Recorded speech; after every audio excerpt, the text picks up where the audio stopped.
Shivraj medical colleges Siddha homeopathy இயற்கை மற்றும் யோகா மருத்துவ படிப்பிற்கான அட்மிஷன் நடைபெறுகிறது.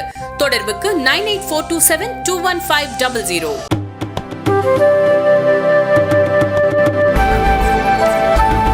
பிரதமர் நரேந்திர மோடியின் எண்ணப்படி 2029ஆம் ஆண்டிற்குள் உலகின் 3வது பெரிய பொருளாதாரமாக உருவெடுத்தாலும் இந்தியா ஏழை நாடாகவே இருக்கும் என்று ரிசர்வ் வங்கியின் முன்னாள் ஆளுநர் சுப்பாராவ் தெரிவித்துள்ளார்.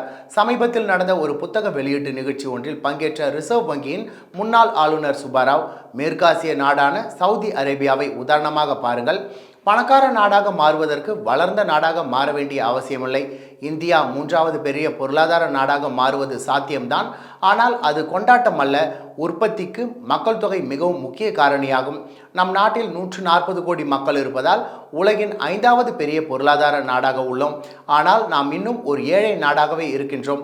தனிநபர் வருமானத்தின் அடிப்படையிலான உலக நாடுகள் பட்டியலில் இந்தியா 139வது இடத்தில் உள்ளது. பிரிக்ஸ் மற்றும் G20 நாடுகளிலும் இந்தியா மிகவும் ஏழ்மையாக உள்ளது என்று தெரிவித்தார்.